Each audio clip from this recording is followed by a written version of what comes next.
Olá a todos, como é que estão? Obrigado por assistirem a uma outra aula e eu hoje trouxe-vos algumas estatísticas interessantes que gostaria de discutir convosco. Portanto, como vocês sabem, a aula em inglês é igual à aula em português. Eu acabo por falar dos mesmos temas, que é para ninguém ficar discriminado, não é? Como é óbvio, irei pintar uma nova imagem. Portanto, isto foi uma imagem que eu pintei na aula em inglês. Simplesmente desenhei a minha própria mão. Portanto, eu posicionei a mão e... não estou a conseguir mostrar. Eu estou à frente. E agora o que eu vou fazer é... Vou pintar, mas usando um espelho. Vou ver se faço um autorretrato. Mas, portanto, o tema de hoje, agora que já estão todos a conseguir entrar e a aula está a arrancar, houve um ligeiro atraso, peço desculpa. O tema de hoje é este: dinheiro. E vamos começar por falar do dinheiro no mundo da arte.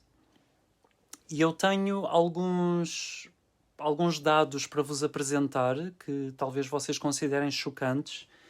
A temática de hoje vai ser principalmente a diferença entre como homens e mulheres são tratados no mundo da arte. Portanto, eu estou só aqui a abrir algumas imagens que eu gostaria de vos mostrar, porque é absolutamente incrível como estas coisas são. Ainda hoje, no século XXI, é absolutamente incrível. Como é que é possível nós termos este tipo de situação no mundo? Eu estou só a abrir as imagens e já vos vou mostrar daqui a pouco, está bem? Pronto. Então agora vamos começar com algumas estatísticas que talvez vocês considerem importantes ou interessantes.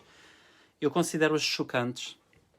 Então vamos começar com os resultados de um estudo que abarcou 2,7 milhões de resultados de leilão. Portanto, foi o estudo mais compreensivo que alguma vez foi feito sobre o mercado de arte. Volto a repetir, 2,7 milhões de leilões, de obras leiloadas, foram analisadas neste estudo. E então, este estudo tem a ver com a diferença entre o acesso ao mundo da arte entre homens e mulheres.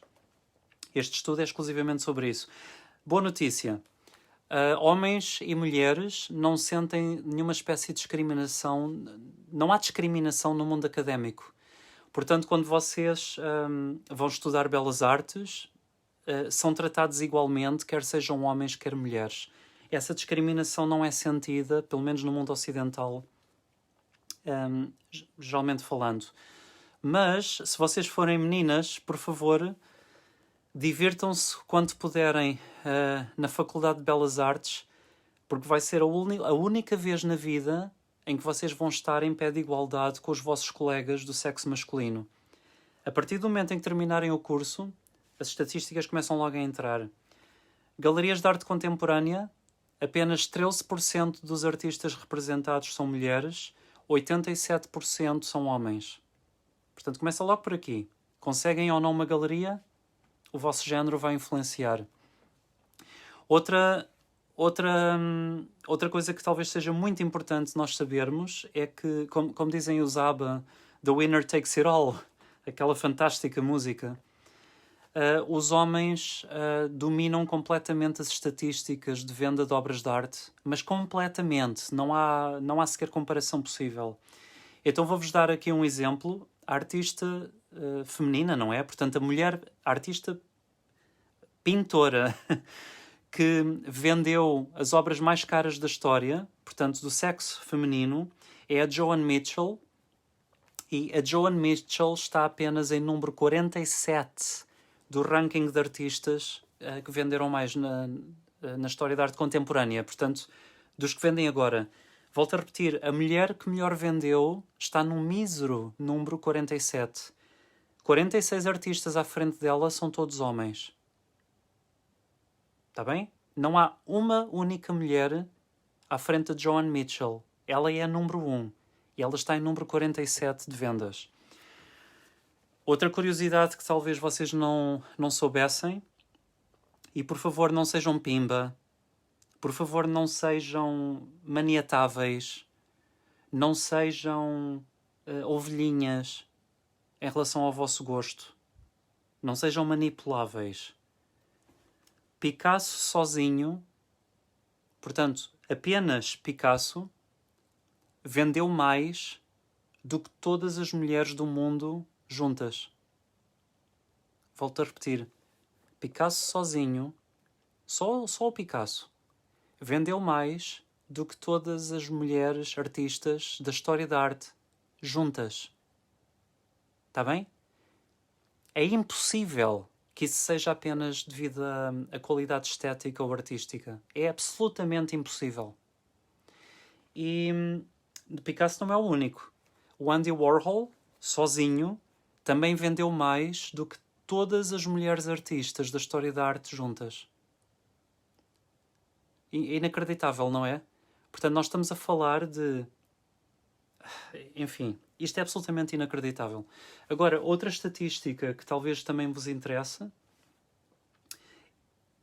se vocês olharem para o mundo da arte, portanto, se tiverem... Vamos imaginar 100% das vendas de obras de arte. O mercado de topo representa apenas 0,03% das vendas. Portanto, não chega a 1%, estão a entender? É 3 centésimos de 1%, só para terem uma ideia. Portanto, o mercado de topo, as obras de luxo, são 0,03% do número de obras que vão a leilão, mas estes 0,03% de obras de arte apenas estas, representam metade das vendas de arte no mundo inteiro. Portanto, metade de todas as vendas, metade dos bilhões que o mundo da arte gera, são devidos apenas a 0,03% das pinturas que vão ao leilão, que é o mercado de luxo. É o mesmo com as casas, é o mesmo que... Não é. Portanto, nós sabemos muito bem que quem é muito, muito rico tem mais do que vários milhões de pessoas juntas. E, e nas obras de arte isso nota-se muito. Portanto, 0,03% das obras de arte vendidas em leilão representam metade de todas as vendas a nível mundial. Dentro destes 0,03%, que é metade das vendas, não há uma única mulher representada. Uma única artista. É tudo exclusivamente pintores, homens, que estão no nicho de mercado de arte de luxo. Está bem? Portanto, tenham noção disso. Tenham noção de que eu pessoalmente considero extremamente pimba. Epá, quando alguém me diz outra vez, porque o clichê é tão irritante, quando eu às vezes pergunto quais são os vossos artistas preferidos e as pessoas dizem sempre os mesmos nomes. Picasso, Van Gogh, Rembrandt. Epá, que seca. Por favor, sejam originais, está bem? Porque o vosso gosto foi completamente manipulado, completamente indoutrinados. Completamente. E o que é mais grave e o que é mais assustador em ideologias é que são sempre invisíveis para a pessoa que foi manipulada. Sempre. Portanto, todo o fanático que foi fanatizado, ou numa religião, ou numa política, nunca sabe que é fanático. O fanático que é fanatizado acha que está a falar a verdade. Estão a perceber onde eu quero chegar? Portanto, estas estatísticas das vendas de obras de arte entre homens e mulheres dizem tudo. Mas tudo.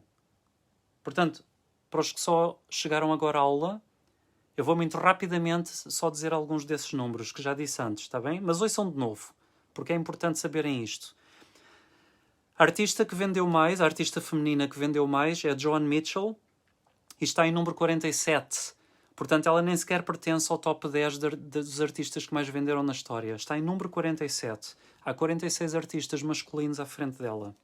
Só o Picasso sozinho e só o Andy Warhol sozinho, cada um deles, independentemente do outro, portanto, sozinho, vendeu mais do que todas as mulheres juntas em toda a história da arte.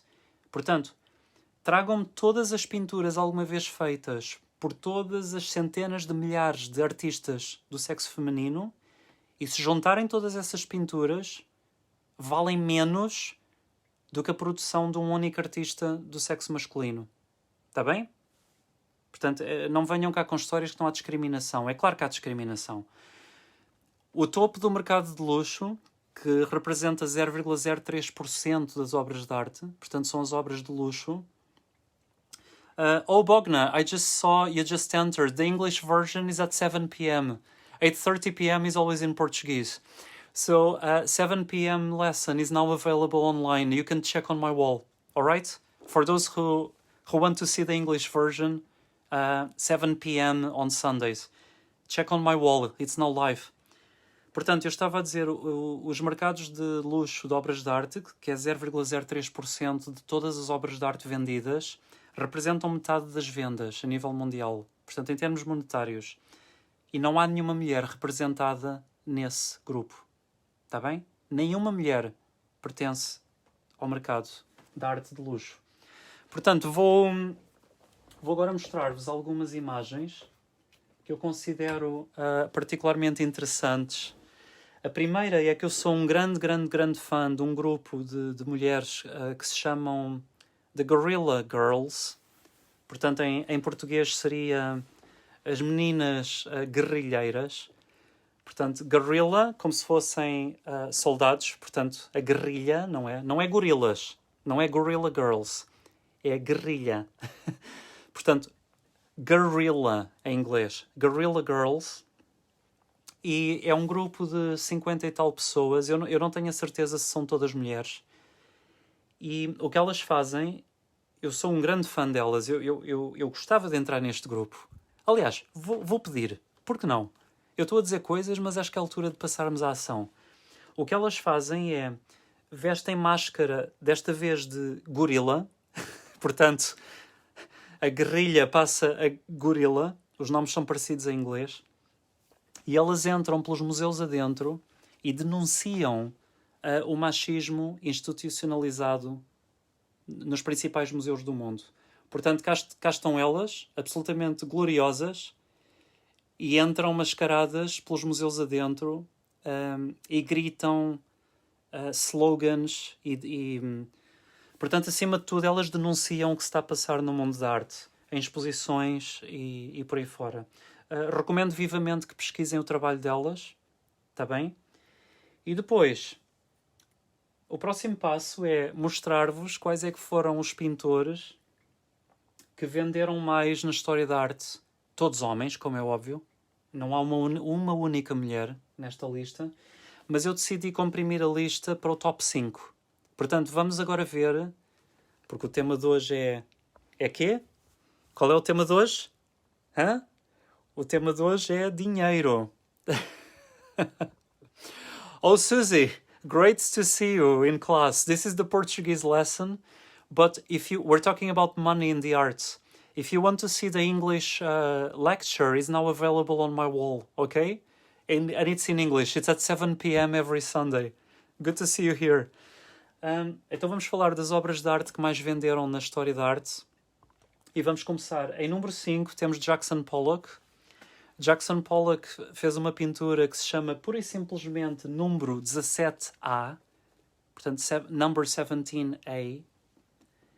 E esta é a pintura. E não é nada mais, nada menos do que esmalte oleoso que foi pingado para cima de um lençol. Quanto é que acham que esta pintura custa? Eu estou a ler o número, porque eu não sei de cor. Esta belíssima pintura vendeu por 216 milhões de dólares. Estão a ouvir ou não? É que não está a haver comentários. Vocês hoje estão muito silenciosos. Por favor, comentem. 216 milhões de dólares. Esmalte oleoso, volto a repetir. Portanto, aquela tinta que se usa para pintar portas e que estala. Não é uma tinta durável.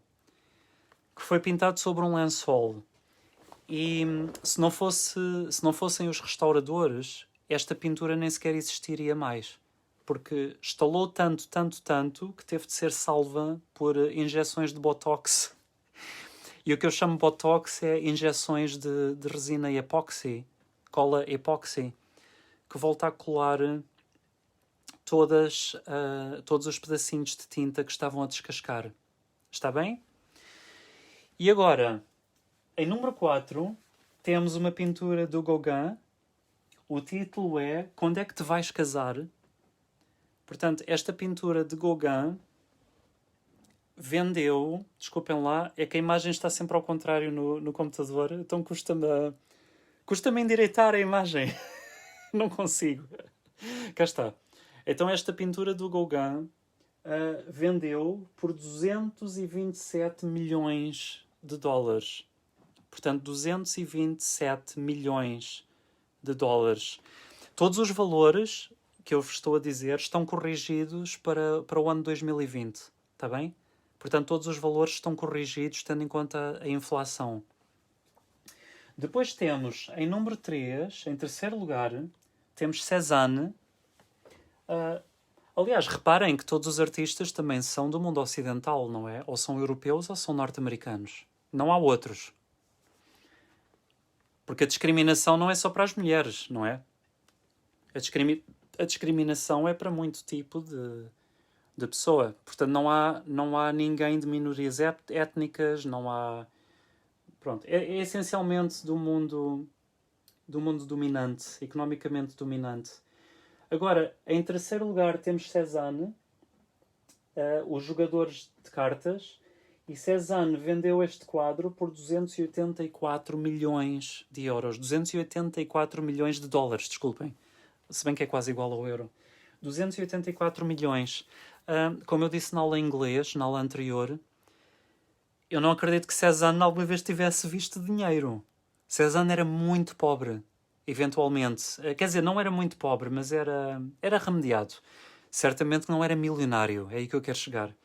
E, portanto, não fica... Por favor, não criem agora esta ilusão de que os artistas que vendem obras a este preço são ricos. Não são. Os artistas geralmente assinam contratos de exclusividade com algumas galerias ou alguns agentes em que toda a sua obra é produzida por um valor simbólico e depois mais tarde é vendida então por esses agentes em leilões. E é muito importante que o artista já esteja morto, que é para o artista não cobrar a percentagem das vendas. É mesmo muito importante. Portanto, é crucial, até direi, para o sucesso financeiro de um artista que ele, eu digo ele de propósito, porque elas não têm hipótese, que ele já tenha morrido. Está bem? Portanto, se quiserem ser famosos, não é famosas. Volto a repetir, é famosos, convém que morram primeiro. E depois, aí sim, venderão por centenas de milhões. Depois, em segundo lugar, temos isto. Pois, eu nem sequer tenho outro nome para dizer. Isto é isto, não é? Não se vê muito bem no ecrã, mas também não se perde nada. Não há nada para ver. Esta pintura, porque é feita com tinta, foi feita por William de Kooning e o preço... Estão preparados? Agora estamos a saltar valores. O preço já vai nos 324 milhões de dólares por esta pintura. Que há quem ache que é genial. Não é? Absolutamente genial. 324 milhões de dólares. E agora, finalmente, vamos atingir o primeiro lugar. O primeiro lugar pertence, talvez, a Leonardo da Vinci. E eu digo talvez porque não há absolutamente nada que prove que esta pintura é de Leonardo. Nada. Não há absolutamente nada que garanta que estamos a falar de um original de Leonardo da Vinci. E então, o Salvator Mundi, portanto, o Salvador do Mundo, o que vocês têm aqui à esquerda é a imagem verdadeira. Estão a perceber? Portanto, esta é a imagem verdadeira. O que vocês têm à direita é o restauro E reparem que esta fotografia está cortada em duas partes. Uma é ligeiramente mais contrastada que a outra, porque representa dois restauros diferentes que foram feitos em épocas diferentes. Portanto, o Salvator Mundi foi primeiro exibido em Nova Iorque e tinha este aspecto um bocadinho mais acinzentado, e depois levou um tratamento cosmético para ser exposto em Londres, e cá está a versão embelezada. Portanto, parabéns aos restauradores porque conseguiram criar uma pintura a partir do quase nada. Olhem para o cabelo e reparem como eles restauraram. Vamos usar o termo restauraram. Eu diria que inventaram. Portanto, inacreditável como se cria literalmente uma obra de arte a partir de um destroço. E volto a repetir, não há absolutamente nada que prove que seja de Leonardo. O mais provável é que tenha sido feito pelo ateliê de Leonardo, porque Leonardo tinha alunos e, portanto, tinha estudantes. Este quadro vendeu por 470 milhões de dólares e possivelmente nunca mais será visto na nossa vida, porque foi comprado por um príncipe da Arábia, que é agora o regente, não é? É quem está a mandar no país. Ele tinha prometido que o quadro ia para o Louvre de Abu Dhabi. Nem pensar, o quadro desapareceu e se calhar nunca mais ninguém o verá, porque deve estar ou numa coleção particular ou então num cofre qualquer num banco da Suíça. Portanto, é assim, este é o lindíssimo mercado do mundo da arte e eu gostava que vocês pensassem 3 vezes antes de eleger novamente como vossos pintores preferidos sempre os mesmos nomes, está bem? Não sejam pimba, por favor, não sejam bimbos. Acho que é a altura de acordar, está bem? Portanto, chega de imagens. Obrigado por terem ouvido esta parte da aula. E se tiverem perguntas a fazer, por favor, perguntem agora. E eu vou portanto, avançar agora para a segunda parte da aula. E que vai ser... Eu vou tentar pintar um autorretrato. E, ora bem, o problema... isto vai ser um problema. É que eu não sei se vocês conseguem ver. Ok, pessoal, eu não pensei nisto. E eu não sei como é que eu vou conseguir mostrar o meu rosto para vocês conseguirem ver ao mesmo tempo que eu vos vou mostrar a pintura. Então vamos fazer uma coisa.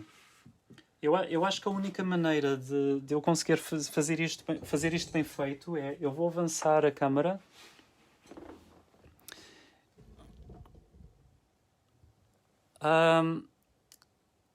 Renato, eu não sabia que o live está a 360 pixels. Em princípio ele deveria estar a 700 e poucos. Portanto, não sei. Pergunta para os alunos, o vosso live está... Toda a gente está a 360 pixels ou está com mais alta resolução? Por favor, escrevam. Então, enquanto eu resolvo a questão de como pintar o autorretrato de modo a que vocês vejam, eu vou misturar aqui 3 cores. Eu prometi-vos que isto ia ser a última aula em que nós íamos falar de tons comprimidos. E o prometido é devido. E então, o que eu vou fazer é... Vou usar apenas 3 tons para pintar um autorretrato. E os 3 tons vão ser comprimidos. Eu quero que haja o mínimo de contraste possível. E eu hoje falei-vos que ia trabalhar com tons parecidos ao branco. Portanto, tons relativamente claros. Tina, portanto, o seu está com alta resolução. Ótimo, ainda bem. Portanto, Renato, deve ser a tua internet. Portanto, eu estou a usar uma tinta que é o branco titânio, mas não é o branco puro. É tipo creme. Titanium Buff. Não sei dizer em português. E vou misturar com branco. Mas eu não quero que o branco seja puro. Eu quero que o branco seja já também um tom de creme. Portanto, eu não quero que nada nesta imagem seja claro demais. Toda a imagem vai ser pintada com 3 tons muito parecidos. Portanto, se eu usasse o branco puro, não sei se estão a entender o que eu quero dizer. Se eu usasse o branco puro, o contraste ia ser demasiado entre o escuro e o claro. E o meu objetivo continua a ser, e esta é a última aula que vamos falar disso, o meu objetivo continua a ser pintar com uma gama tonal extremamente reduzida. Portanto, eu estou aqui a sujar este branco e eu quero ter a certeza de que este branco é mais escuro do que o papel. Portanto, estou aqui a fazer um teste, sem dúvida. É mais escuro que o papel. Vocês conseguem ver, não é? Este vai ser o tom mais claro que eu vou usar.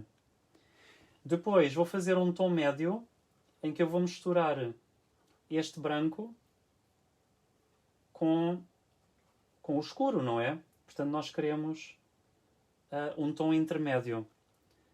Nós queremos agora um tom... E eu quero que eles sejam todos muito parecidos. Muito parecidos.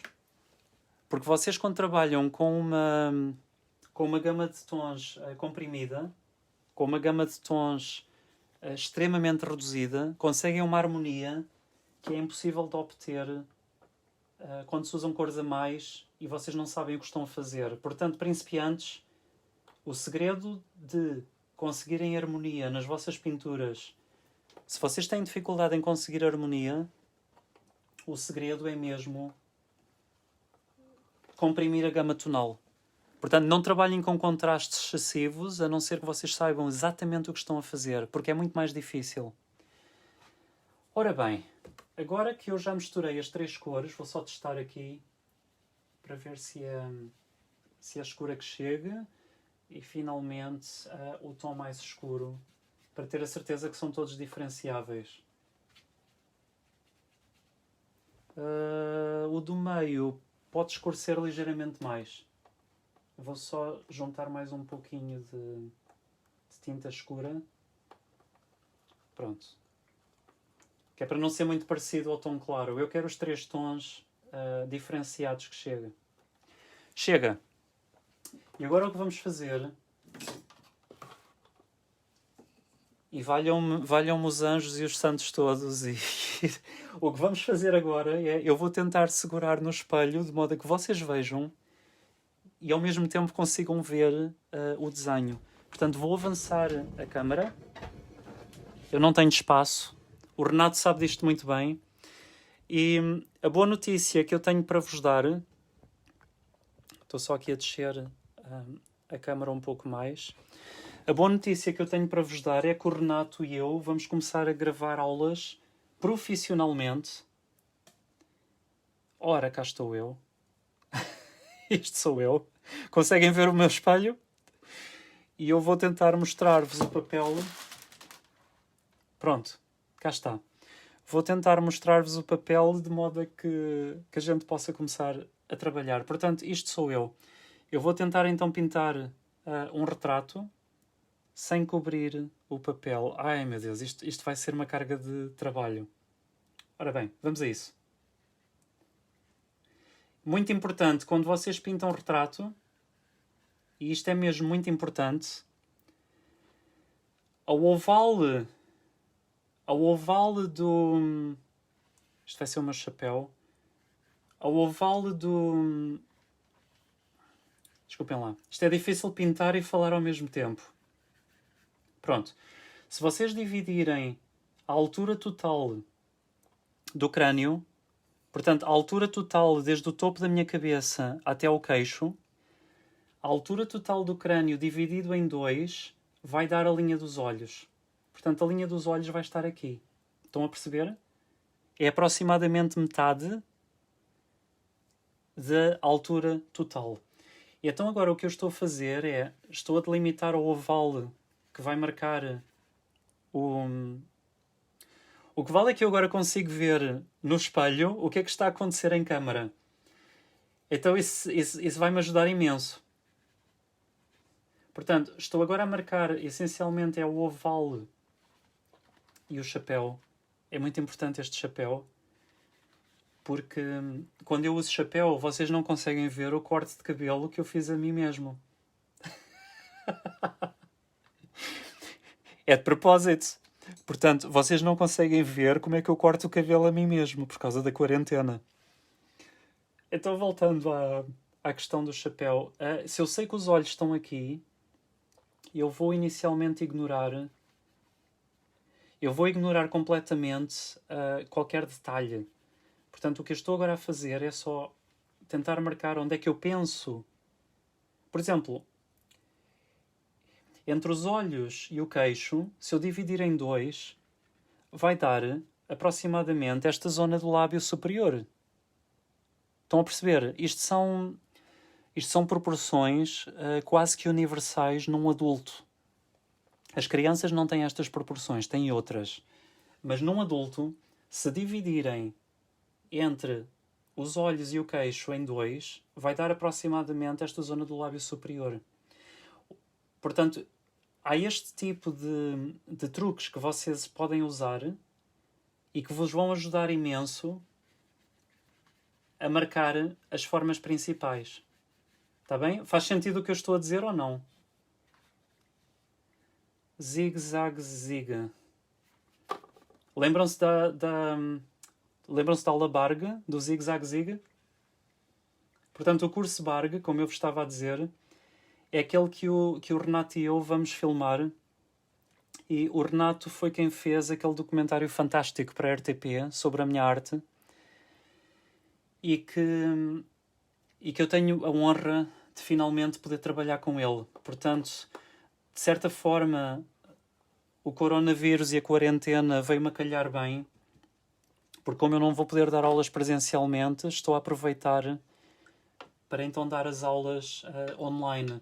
Mas é o Renato que vai fazer a gravação, porque ele é que sabe o que está a fazer, não sou eu. Eu sei pintar, mas eu não sei filmar. E não vai ser no meu estúdio, vai ser num sítio a sério. Vai ficar fantástico. Portanto, então é assim, na aula anterior, que foi a aula em inglês, eu mostrei o que não se devia fazer, que é eu comecei por pintar as luzes primeiro no papel branco e era um horror, porque eu estava a pintar tudo em negativo. No fim consegui safar-me, ou seja, lá está a mão, eu desenhei a minha mão ao vivo, mas foi difícil. Eu agora estou cansado, portanto eu não vou fazer isso, eu vou trabalhar diretamente a partir da sombra, está bem? Se não se importarem. Só consigo fazer esse tipo de truques uma vez por dia. Sim, Feliciana, estes chapéus são alentejanos, exato. Estes chapéus são mesmo alentejanos. Então cá está o retrato e cá está o desenho. Ora, vou começar pelas grandes massas de sombra, que é para não perdermos tempo. Portanto, tudo o que é a parte de baixo do chapéu, tudo o que é, vamos dizer, desta pala para baixo, incluindo a sombra toda, incluindo toda a sombra da testa, eu vou agora pintar de escuro, de uma cor só. Portanto, como vocês sabem, e sabem muito bem, não é preciso diferenciar os vários tons de sombra. Aliás, até convém que os alisem. Geralmente fica bem e fica super artístico. É raro ficar mal. E funciona muito bem em termos artísticos também, porque simplifica. Desculpem, este chapéu está torto, deixem-me desenhar isto melhor. Ora, cá está. Pronto, já gosto mais da forma. Agora temos aqui o chapéu. O lado do cabelo, as patilhas, vou também pintar de escuro. Portanto, não há necessidade de ter nada disso. Ora, como eu sei onde é que vai ser o lábio superior, e olhem para mim, o lábio superior está na luz ou está na sombra? Escrevam. O lábio superior, vocês representariam com uma cor clara ou representariam com uma cor escura? E lembrem-se, só há 3 possibilidades. Está bem? Está na luz ou está na sombra? Escrevam. Pergunta número 1. Pergunta número 2. Devemos ou não devemos descrever todos os tons que estão nas sombras? Escrevam. Portanto, o lábio superior, com que cor é que é representado? E a resposta é com a mais escura. Porque Porquê? Porque está na sombra. E se está na sombra, pertence às sombras. E como vocês já sabem, e sabem muito bem, ou deviam saber, porque estão a assistir a estas aulas, não é? Portanto, deviam saber. Como vocês sabem, desculpem lá, agora vou só fazer um silêncio um bocadinho para não me perder aqui nestas formas, porque estou numa parte delicada do retrato. Isto vai ser o bigodinho. E eu sou capaz de cortar o bigode um pouco, porque eu não gosto como o meu bigode está hoje. Parece um daqueles cantores dos anos 50, ou assim, não... Pronto. Vou parar o bigode, está bem? Mas como eu vos estava a dizer, se pertence às sombras, vai ser pintado com uma cor igualmente escura do que todas as outras sombras. Estão a perceber a ideia? E eu não quero mesmo que vocês abram exceção a essa regra até saberem o que estão a fazer. Portanto, quando tiverem mais prática, quero dizer, podem começar a brincar com... Por exemplo, eu não vou pintar a barba branca. Nem pensar. Tudo escuro. Está na sombra. Se está na sombra, pertence às sombras. Portanto, vou pintar tudo igualmente escuro. Nada de barbas brancas. Não acham? É assim, há quem goste... Nada de barbas brancas, como eu disse. Vamos a isso. Juventude para sempre. E agora, esta é a sombra projetada na parte de baixo do pescoço e que se vê muito bem por causa da barba. Portanto, tudo isto vai ser escuro. E até vou pintar uma sombra... Pois, até vou pintar uma sombra assim. Bem, chega. Estou só aqui a marcar os escuros mais escuros. Não me posso perder em algumas destas... Isto são detalhes. Eu geralmente não gosto de pintar detalhes, mas é muito importante que eu os pinte agora, porque senão eu vou perdê-los. Portanto, a grande mancha dos olhos vai ser toda ela pintada exclusivamente com a mesma cor escura que eu estou a usar nas luzes. Desculpem, todas as sombras são pintadas com a mesma cor. Vocês sabem que quando se está a pintar e a falar ao mesmo tempo, nós perdemos a capacidade de falar, porque o córtex visual sobrepõe-se ao córtex verbal. As partes do cérebro responsáveis por linguagem e por pintura são opostas. E, portanto, é difícil estar a ensinar-vos enquanto pinto, mas foi o voto que eu fiz. E eu prometi que faria e estou a fazer. Ora bem, agora...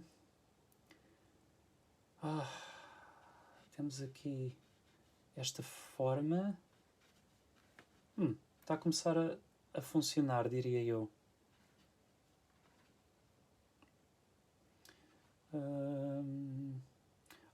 Acho que vou pintar uma... Acho que vou pintar uma das pupilas, que é para ele ter olhos. Porque senão é apenas duas manchas negras e não faz sentido para vocês estar a ver apenas uma imagem a partir de duas manchas negras. Portanto, reparem que o retrato está a começar a nascer, e eu digo começar de propósito, porque ainda não... Isto não é nada, isto é apenas o início. Portanto, vou só alisar aqui as sombras um pouco mais. Muito importante alisar estas sombras, como eu já vos disse. Ora, o lábio superior está largo demais neste momento, mas eu depois vou corrigir isso tudo. Eu penso que a linha do bigode pode subir ligeiramente. Portanto, o objetivo agora é apenas marcar os escuros mais escuros. Portanto, chega. Vamos passar à fase seguinte. Fase seguinte. cá está. Como eu vos prometi, esta vai ser a última aula de compressão de valores tonais. Não vamos fazer mais isto, está bem? Escrevam, por favor, agora, nos comentários, o que é que vocês gostariam que eu vos ensinasse para a semana que vem. Portanto, qual é o tema que vocês querem que eu ensine? Eu tenho várias ideias de temas que quero falar, mas eu prefiro seguir aquilo que vocês pedirem, porque vocês é que são as pessoas que estão a ver as aulas, acima de tudo. E como tal, eu gostaria muito, muito de... Gostaria mesmo muito de fazer as aulas que vocês querem ver, acima de tudo, está bem? Eu sei o que é que eu quero pintar, mas vocês é que sabem o que é que gostariam de aprender. Portanto, escrevam, porque eu não estou a ver comentários nenhuns. Nenhuns mesmo. Já na aula em inglês o mesmo aconteceu. As pessoas ficam caladas a ver pintar. E não é isso que eu quero. Ora bem, olhar aqui ao espelho. Desculpem lá. Temos aqui um problema de desenho. A boca está larga demais. Eu vou cortar a boca por aqui. Isto vai ser barba. A partir de agora. Já se parece mais comigo. É interessante como estes pequenos truques tornam o retrato mais convincente. Por exemplo, um truque que eu vos vou dar. Se um retrato estiver a olhar de frente, se uma pessoa estiver a olhar de frente, os cantos da boca costumam estar em linha com o meio dos olhos. Estão a entender? Portanto, é importante que o canto da boca esteja em linha com o meio dos olhos. Está bem? Portanto, há truques que nós usamos em pintura para não nos perdermos completamente nas proporções. Então agora vou a um tom médio.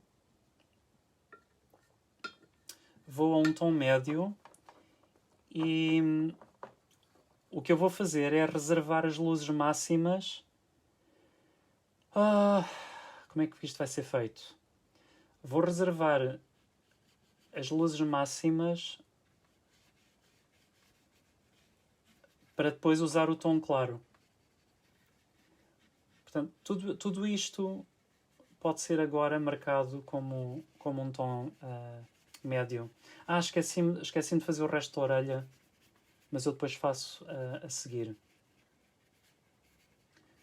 Regra geral, orelhas são muito desagradáveis de se pintar e vocês vão de reparar que muitos artistas deixam as orelhas para o fim porque é tão chato, mas tão chato. Pintar orelhas... Quase ninguém gosta de pintar orelhas. E eu não sou exceção. Eu detesto pintar orelhas. Portanto, tudo isto... Eu se calhar mais tarde vou fazer a sombra descer, porque eu não estou... Esta forma não está correta. E vamos cobrir algumas das manchas que estavam aqui da pintura anterior. Não pertencem a este retrato. Portanto, vamos agora cobrir tudo. Reparem que, à medida que as formas são marcadas e à medida que... Não sei se me estão a conseguir ver. E à medida que alguns destes zigue-zagues são estruturados... Portanto, eu estou a simplificar imenso, hein? Isto é importante de se notar e de se frisar. Eu estou deliberadamente a simplificar imenso para ter a possibilidade de pintar este retrato em apenas 3 tons. Porque senão tal não seria possível. Portanto, simplificação máxima para conseguir pintar o retrato com apenas 3 tons. Porque é o tema da aula. E com apenas 3 tons que façam muito pouco contraste entre si. Portanto, 3 tons. Já me enganei, isto vai ser luz. Desculpem lá. Eu depois pinto a luz por cima. Ora bem.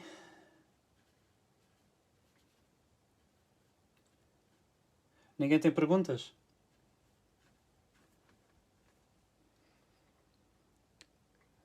Orelhas é o que acho mais difícil. Pois é, Leonildo, é muito chato pintar orelhas.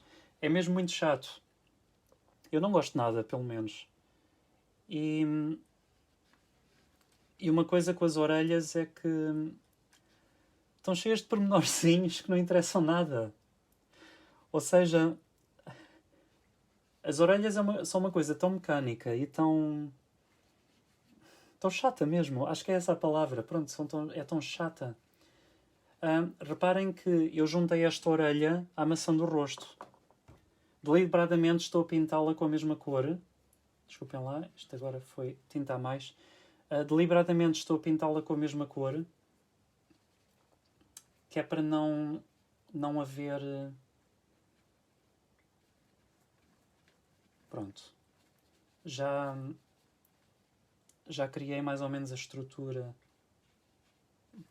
deste retrato. Vamos então à orelha enquanto a tinta seca, porque esta tinta tem de secar até nós podermos trabalhar tudo outra vez. Estou a usar tintas acrílicas porque são de secagem rápida, é muito prático, não é? Mas lembrem-se que vocês podem usar qualquer tipo de tinta para experimentar com este tipo de técnica, não é? Desde que trabalhem com tons comprimidos, vocês vão conseguir aprender o que é necessário aprender. Portanto, o objetivo de trabalhar com tons comprimidos é conseguirmos uma grande harmonia de tons. Portanto, nós não podemos trabalhar com, vamos dizer, 50, 60, 70 cores, tudo ao mesmo tempo, e conseguir harmonia, a não ser que vocês já saibam muito bem o que é que estão a fazer. Portanto, se tiverem experiência, conseguem. Mas para principiantes é um desastre. Portanto, o que eu sugiro para principiantes é exatamente trabalhar com uma paleta reduzida, trabalhar com muito pouca variedade de cor para conseguirem o tal efeito de harmonia. Estão a entender? Ora bem, só marcar aqui a orelha, porque senão depois não se vê nada. Por exemplo, a orelha, por onde eu estou a ver agora, está mais ou menos à altura dos olhos.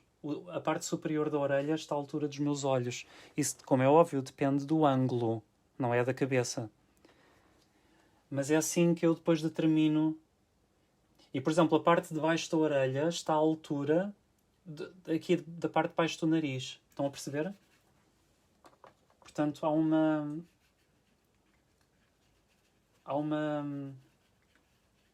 uma necessidade de estarmos sempre a comparar proporções, que é para termos a certeza absoluta de que não perdemos as formas à medida que as formas são desenhadas. Desculpem lá, vou só agora focar-me por um segundo e não vou falar, está bem? Estou só aqui a corrigir algumas das formas. Deem-me só este segundo. Não se esqueçam que eu estou a ver os reflexos de um ângulo totalmente distinto do vosso. Portanto, as zonas mais claras do rosto vão ter um brilho totalmente noutros ângulos do que aquilo que vocês estão a ver, porque vocês estão a ver do outro lado. Pronto. Estou só aqui a alisar as cores para não termos tanta variedade. Quanto mais unificado, melhor. Este tipo de pintura, quero dizer. Quanto mais unificado, melhor. Vou cortar aqui a barba um pouquinho. Já cortei demais. Isto é como ir ao barbeiro ou ao cabeleireiro, não é? Não pode ser nem muito nem pouco. Tem que ser uma... Desculpem lá, estou só aqui agora a parar a narina. Tem que ser uma coisa mais ou menos controlada. Ora, cá está. O retrato então está a nascer. Vou só lavar o pincel porque vou voltar ao tom escuro. Pôr um pouco mais de tinta. E... Vocês estão muito calados mesmo. Já adormeceram.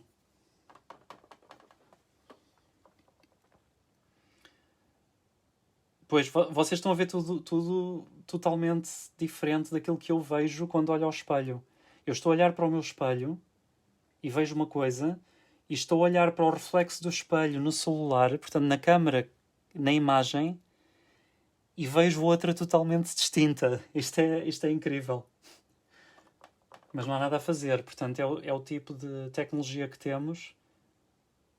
Eu agora tenho que rodar a cabeça para ver esta orelha, está bem? Peço perdão que eu agora não vou estar a olhar para vocês. Eu estou a olhar para a orelha.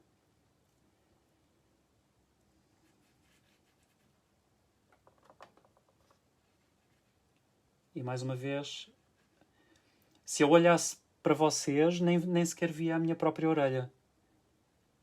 Portanto, eu tenho que olhar para mim e não para vocês.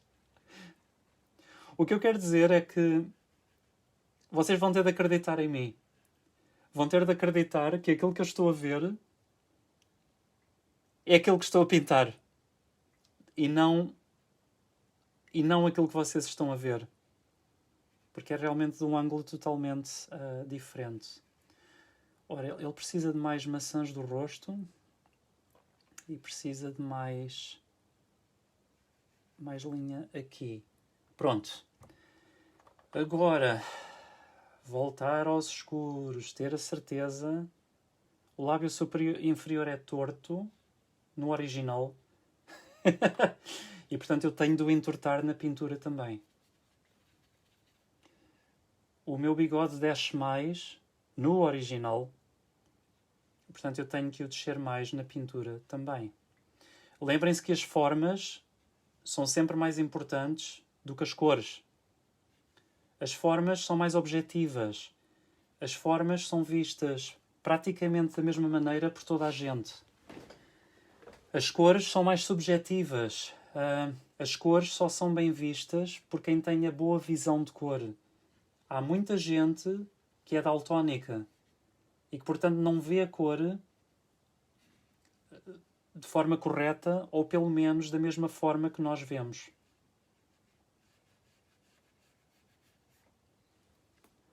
Está a nascer o meu retrato. Já estou a começar a reconhecer-me. Sabem quando vocês pintam outra pessoa? A pessoa nunca gosta do retrato, correto? Muda-me o cabelo, muda-me os olhos, muda-me... E não é que vocês sejam maus pintores, não. É porque, mesmo que vocês mostrem uma fotografia ou uma pessoa, a pessoa não se reconhece na própria foto. Nós achamos que somos sempre diferentes do que aquilo que somos. Portanto, é claro que nós somos muito mais espetaculares, muito mais bonitos ao vivo do que em fotografia, mas isso é óbvio. Não é?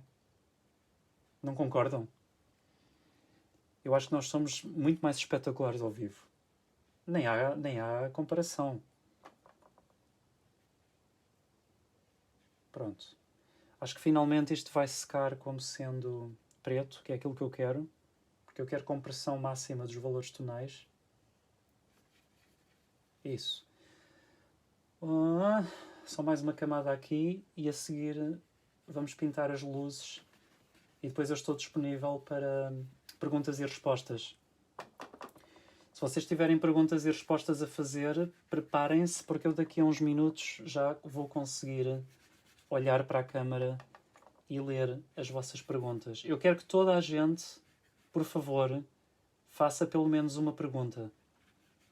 Porque andam todos muito tímidos. E eu não quero mesmo que estas aulas sejam passivas demais. Está bem? Por favor, escrevam. Mas não ainda. Esperem que eu me vire para esse lado, que é para eu poder ler. Ora... Desculpem lá. Eu tenho aqui umas sombras... Eu tenho aqui esta ruga e eu sou meio carrancudo. Entre... Portanto, vou só pintar aqui uma mancha escura para dar um pouco mais de expressão ao rosto, porque não há necessidade de me tornar mais jovem do que aquilo que eu sou. Mas vamos pintar aqui uma ruga ou duas, não é? Que é só para desenhar essas formas que eu tenho marcadas. Vou simplificar ao máximo toda a esfera da íris e da pupila, portanto, vai ser tudo apenas uma forma redonda. Tom seguinte. Esqueci-me das narinas. Peço desculpa. Narinas primeiro. Simplificar ao máximo. Uma cor lisa. Vocês estão a perceber porque é que eu estou a simplificar? É porque se vocês não souberem simplificar, não sabem pintar. Ponto final. Qualquer um sabe pintar detalhes. E até vou mais longe. Vocês olham para desenhos feitos até por alunos da escola secundária, portanto, alunos que nunca tiveram formação artística, e é muito fácil para eles fazerem hiperrealismo e copiar uma foto, porque isso não é difícil. Difícil mesmo é aprender a simplificar. Isso é uma coisa que quase ninguém sabe fazer. Quem sabe simplificar, sabe complexificar. Aliás, sabe complexificar muito melhor do que os outros. Vamos pôr aqui umas barbichas. Só assim umas manchinhas e aqui do lado também. Pronto, chega. Isto já não está a dar efeito e não está... Estou a perder o vosso tempo porque não há nada a mudar, não é? Portanto, está a ficar tudo muito parecido ao que estava. A altura então de mover para mais um tom. Vou só criar aqui uma mancha para a sobrancelha crescer. Vamos então ao tom seguinte, que é o tom médio. A última camada do tom médio, e depois vou pintar os claros em empaste. Vocês sabem o que é empasto, não é? Eu não vou fazer o outro olho, porque o outro olho está na sombra. E se está na sombra, é muito importante simplificar as sombras para que as luzes leiam. Portanto, propositadamente, eu não estou a pintar ambos os olhos. Não é? Portanto, Tina, de propósito, eu não quero mesmo pintar detalhes. Isto é um tipo de pintura rápida, é um tipo de pintura que ensina a arte da simplificação, que é a tal arte esquecida, não é? Todos os artistas clássicos sabiam simplificar e quase nenhum artista contemporâneo sabe simplificar. É uma vergonha. E é a coisa mais importante da arte. Saber simplificar é praticamente tudo o que faz a diferença entre saber desenhar e não saber desenhar. Portanto, eu considero vergonhoso que no século XXI, em que as pessoas supostamente têm tanta formação artística, e eu digo supostamente porque, pronto, é óbvio que não têm. Basta vermos as estatísticas que eu falei há pouco e não é preciso ser-se inteligente, basta ter uma inteligência mediana para nos apercebermos logo que andamos a ser manipulados no nosso gosto e no nosso conhecimento, como é óbvio. Absolutamente óbvio. Porque, volto a dizer, é impossível que Picasso sozinho tenha mais valor artístico que todas as mulheres juntas. Absolutamente impossível. E nem vamos falar de outras minorias étnicas que eu não tenho informação suficiente para vos dar hoje. Eu depois irei investigar e voltarei a fazer uma aula sobre isso. Pronto. Só para terminar esta parte do retrato. Simplificar para depois, mais tarde, se for preciso, complexificar. E então vou só acrescentar aqui... Vamos acrescentar um pedacinho de orelha. Que estava a faltar. Eu tenho que olhar para mim e não para vocês. De vez em quando eu olho para a pintura apenas e não... Nem para mim, nem para vocês. Pronto. Reconheço-me neste rosto e ainda não apliquei a cor mais clara. Portanto, vamos agora ao tom mais claro. Eu depois vou ter que subir a sombra ali um pouco. Mas então, finalmente, nos tons mais claros, que são as zonas brilhantes da pele E eu volto a repetir, aí é que vai ser mesmo muito diferente entre aquilo que vocês veem e aquilo que eu vejo. Porque os reflexos do brilho mudam espetacularmente com o ângulo em que eu mexo o rosto. Portanto, não tem nada a ver com aquilo que vocês estão a ver, está bem? Nada. Nada mesmo. Aquilo que eu estou a ver nesta fase está em lugares totalmente diferentes daquilo que vocês estão a ver do vosso ponto de vista. Portanto, eu estou a ver aqui um ponto brilhante do nariz e estou a ver uma zona muito brilhante aqui debaixo do olho, que não sei se devo pintar. Sim, vou pintá-la. Um grande empasto de luz nesta zona, mas que vai ser a mesma cor de luz dos 3 pontos.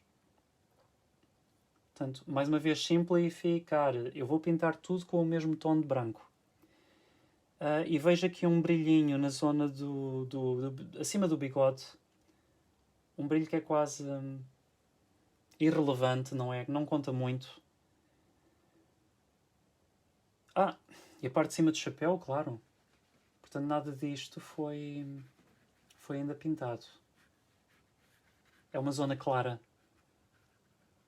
Devido ao próprio padrão do tecido, não é? Portanto, o tecido é muito mais claro nesta zona.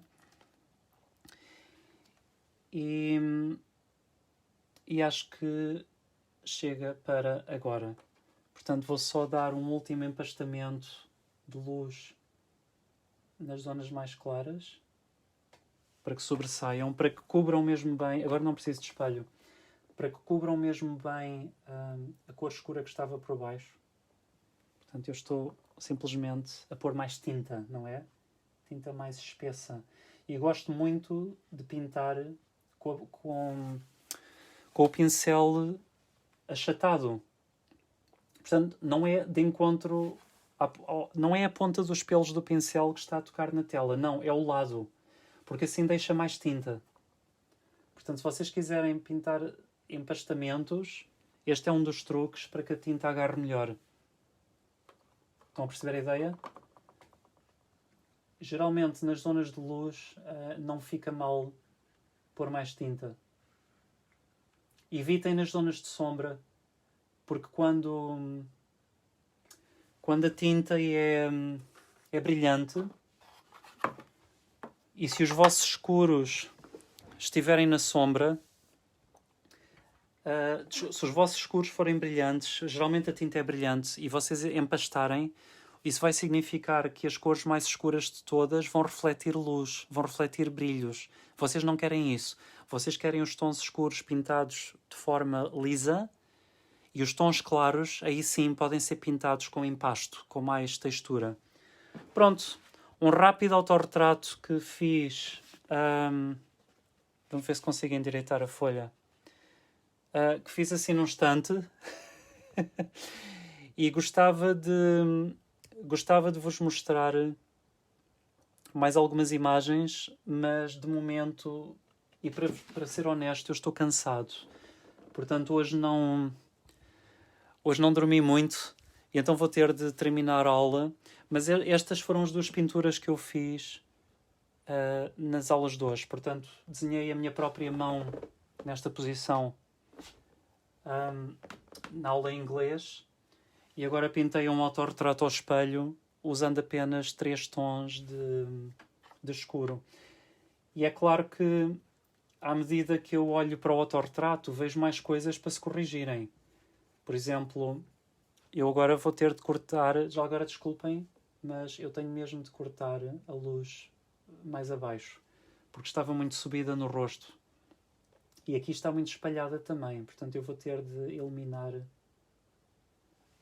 alguma da luz que estava ali. Mas pronto, isso agora não interessa. O que interessa é que eu espero que vocês tenham aprendido com a aula de hoje que quanto maior a compressão tonal, mais harmonia. Portanto, o objetivo destes exercícios é mostrar que toda a gente consegue harmonia comprimindo tonalmente os tons. Estão a perceber? É melhor do que estar a usar 40 ou 50 ou 60 cores.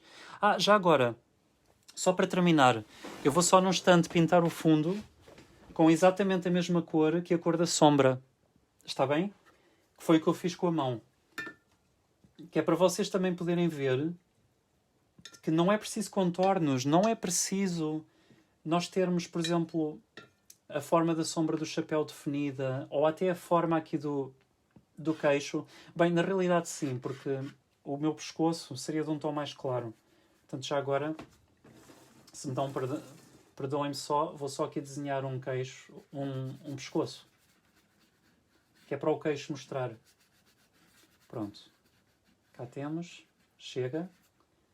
E agora o mesmo deste lado, que é para não termos depois confusão de forma. Vocês conseguem ver, não é? O que eu estou a fazer. E agora que temos um pescoço, agora sim, vamos pintar todo o fundo de uma cor só. E portanto eu estou a usar exatamente a mesma cor que usei para estas sombras todas. Vou aqui desenhar a estrutura do... Desculpem. Pronto. Não é preciso... Estão a ver? Eu até estou a invadir com a mesma cor. E aqui vou perder a forma do queixo, de propósito. Portanto, vou permitir que o queixo se funda com a cor de fundo. Até estou a invadir uma na outra. Vocês estão a ver o que é que eu estou a fazer? Aqui a forma da orelha... Vou só subir a orelha ligeiramente, porque isto parece demasiado... Eu não estou a olhar no espelho, não é? Mas isto parece demasiado assimétrico.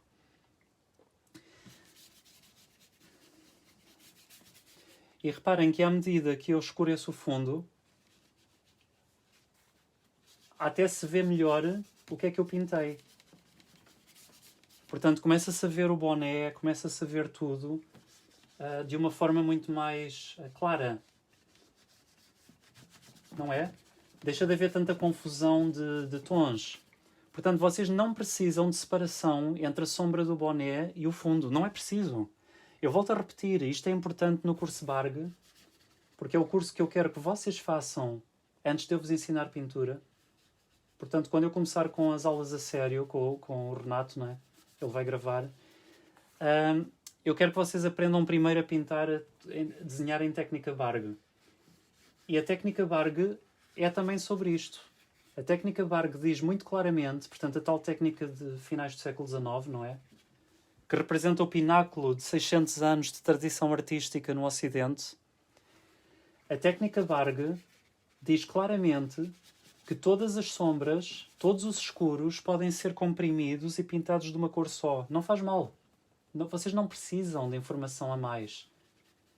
Pelo contrário, informação a mais torna as pinturas menos artísticas. Parece que estão com medo. Parece que estão com medo de perder as formas. Parece que...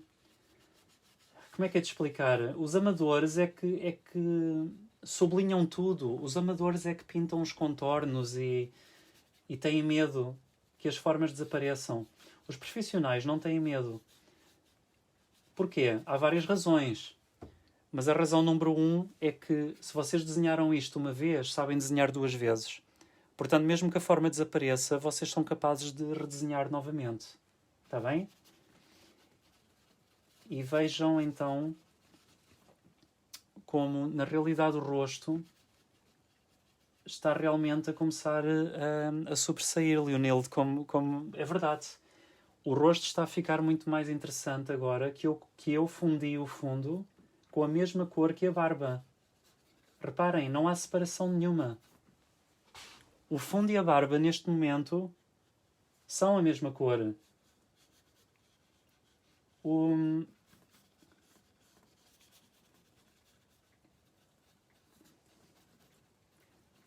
Portanto, quanto menos informação, melhor.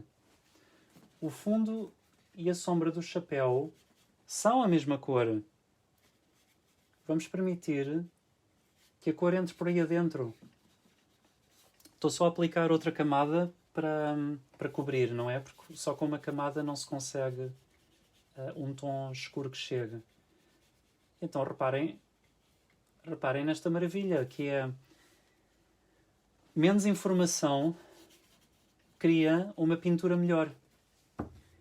Esta pintura já está melhor do que há 5 minutos atrás, quando os contornos das sombras estavam definidos.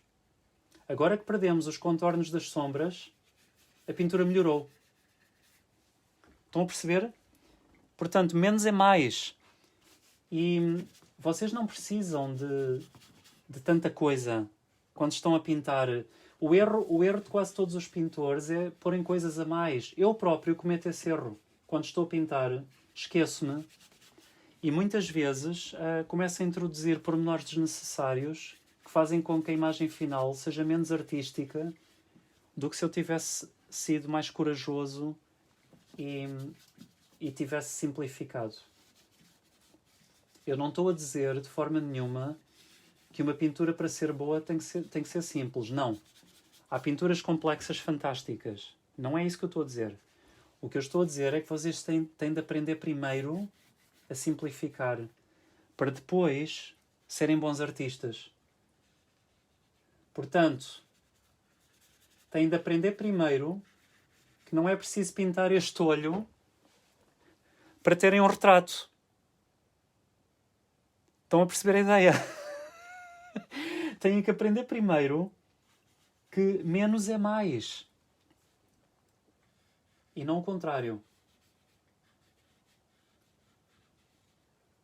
Quem sabe simplificar, sabe complexificar. O contrário não é possível. Portanto, quem só sabe pintar com as formas todas e os pormenores e não sei o quê, não sabe desenhar. É tão simples quanto isto. Eu sei que o que eu estou a dizer é muito agressivo e parece que é quase extremista, não é? Porque é um ponto de vista que se calhar vocês não estão habituados a ouvir. Mas é a triste realidade. Eu volto a dizer que o grande teste de um artista, por exemplo, de retratos, não é? É exatamente o que eu estou a fazer agora. Que é, têm meia hora para fazer o retrato. E é o que eu estou a fazer agora, porque a primeira meia hora foi a falar, não é? Falámos de estatísticas, falámos das discriminações que as mulheres sofrem no mundo da arte, falámos de... Só aqui a certificar-me onde é que a boca está. Falámos de muita coisa, teoria, não é? Porque eu considero que é extremamente importante nós estarmos bem informados. Eu sou contra aquela ideia de que um artista nasce pintando. Não. O artista nasce, na minha opinião, porque eu não tenho a verdade toda, o artista nasce observando o mundo e analisando o mundo de forma visual. Portanto, é extremamente importante nós termos informação sobre o mundo que nos cerca. É muito importante sermos cultos. É muito importante lermos, viajarmos e depois, então, sim, pintarmos. Portanto, cá estão os 2 resultados que eu fiz hoje ao vivo e a partir de pintura direta com apenas 3 cores comprimidas. Portanto, um bege muito claro, mas que não é branco. Já agora, para os que só entraram agora na aula, eu vou pôr aqui um branco puro ao lado para vocês verem e vou espalhar com o dedo, para vocês verem que o tom mais claro, que é este, não é branco. Portanto, eu pus branco a sério em cima e por baixo está o bege que eu usei. Portanto, este é o tom mais claro, depois o tom médio, que já acabou, e o tom mais escuro, que é este aqui. Os 3 muito parecidos. E obrigado mais uma vez por terem assistido a esta aula. Eu espero ver-vos então para a semana. Já agora, perguntas e respostas. Escrevam agora quais são os temas que querem que eu vos ensine para a semana. Portanto, escrevam. E escrevam também se tiverem algum comentário a fazer sobre a aula de hoje. E principalmente sobre as estatísticas de que falámos há pouco, está bem? Espalhem esta informação entre os vossos amigos, mas principalmente entre as vossas amigas. Eu acho que é importante as mulheres saberem o que é que está realmente a acontecer, porque por vezes parece-me que elas não sabem. Os homens não sabem de certeza e as mulheres também não. Portanto, espalhem esta informação que é para estarmos todos mais informados. E por favor, nada mais de me voltarem a dizer que o vosso pintor preferido é um desses clichês. Está bem? Sejam originais, por favor. Façam pesquisa. Achem artistas que são realmente bons e que ninguém fala. Um grande abraço a todos. Até para a semana, sempre à mesma hora, tá bom? Até domingo, 8h30, Portugal Continental. Tchau!